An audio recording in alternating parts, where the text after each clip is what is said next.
आप सभी का सेन सवितानंद समाज चैनल में हार्दिक स्वागत है। साथियों, करीब 70 साल पहले भारत देश अंग्रेजों की गुलामी से आज़ाद हुआ था। भारत के लिए एक नया संविधान लिखा गया था जिसमें लोकतांत्रिक देश की स्थापना की गई थी। संविधान के द्वारा प्रत्येक समुदाय, समाज तथा जाति के विकास के लिए अधिकारों की व्यवस्था की गई। सभी समाज अपने अपने विकास के लिए दौड़ने शुरू हुए, जिनमें हमारा समाज भी शामिल था। इस विकास की दौड़ में अन्य सभी समाज काफ़ी आगे निकल गए, लेकिन हमारा समाज कहाँ खो गया आज तक पता नहीं चला। इस विकास की दौड़ में हमारे समाज की सामाजिक स्थिति क्या है, शैक्षिक स्थिति क्या है, आर्थिक स्थिति क्या है और राजनीतिक स्थिति क्या है, आप और हम खूब अच्छी तरह जानते हैं और ये महसूस करते हैं कि इन सभी क्षेत्रों में हम लोग पिछड़ चुके हैं। आखिर सोचिए, विचार कीजिए कि इस पिछड़ेपन का कारण क्या है, इसका जिम्मेदार कौन है।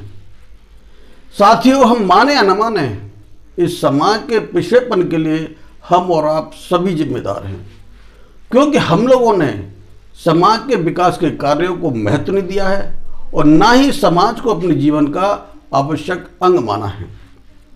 भाइयों, मेरी आपसे गुजारिश है, मेरी आपसे विनती है कि अपने समाज के सामाजिक कार्यों को हम अपने जीवन का आवश्यक अंग माने और समाज के सभी सभाओं तथा सम्मेलनों में अवश्य जाएं, उनमें अपने विचार रखें तथा दूसरे भाई बहनों के विचारों को अवश्य सुनें। मैं आपको विश्वास दिलाता हूँ कि निश्चित रूप से एक दिन हमारा ये समाज सर्वोच्चता के शिखर पर अवश्य पहुंचेगा। साथियों, किसी भी समाज का विकास उस समाज की सोच तथा उस समाज की विचारधारा पर निर्भर करता है और यह सोच तथा विचारधारा उस समाज के बुद्धिजीवियों से प्राप्त होती है। हमारे समाज में बुद्धिजीवियों की कमी नहीं है। हमारे समाज में बहुत बुद्धिजीवी हैं।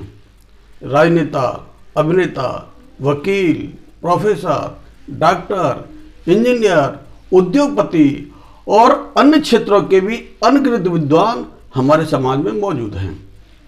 साथियों, आप सभी आइए, अपने समाज को आपके सहयोग की अति आवश्यकता है। आपके सहयोग के बगैर अपना ये समाज अधूरा पड़ा है। इसके सपनों को साकार करने के लिए इसका मार्गदर्शन कीजिए। आपके मार्गदर्शन में निश्चित ही ये समाज अपनी नई पहचान बनाएगा। साथियों, इस स्वतंत्र भारत में भारतीय संविधान ने हमें भी राजनीतिक तथा मौलिक अधिकार दिए हैं। हमें भी वोट लेने तथा वोट देने का अधिकार प्राप्त है। इस भारत की राजनीति की मुख्य धारा में जुड़ने का हमें भी अधिकार है। साथियों, क्या हम और आप नहीं सोचते कि हमारे समाज के लोग भी विधायक, सांसद, मंत्री, मुख्यमंत्री बनाए जाएं?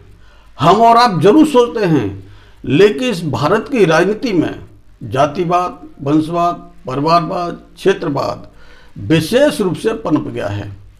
राजनीतिक पार्टियां उसी आधार पर टिकट बांटती हैं, हमारे वोट लेकर हमसे विधायक बनवाती हैं, लेकिन हमको विधायक बनने से वंचित करती हैं। हमारे वोट लेकर अपने भाई भतीजों को सांसद बनवाती हैं, लेकिन हमें सांसद बनने से वंचित करती हैं। आखिर भारत की इस राजनीति में ये खेल कब तक चलता रहेगा? कब तक हमको भारत की राजनीति से वंचित किया जाता रहेगा?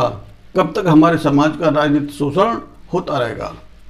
आइए हम सब मिलकर इस हो रहे शोषण का विरोध करें और अपने अधिकारों को प्राप्त करने के लिए संघर्ष करें। मैं आपको विश्वास दिलाता हूं कि हमारी जागरूकता और हमारा संघर्ष निश्चित रूप से इस राजनीतिक पार्टियों को हमें सत्ता में भागीदारी देने के लिए मजबूर कर देगा। इन्हीं शब्दों के साथ मैं विराम लेता हूं। धन्यवाद। आप समाज हित में इस चैनल को लाइक करें, शेयर करें और सब्सक्राइब करें। Thank you.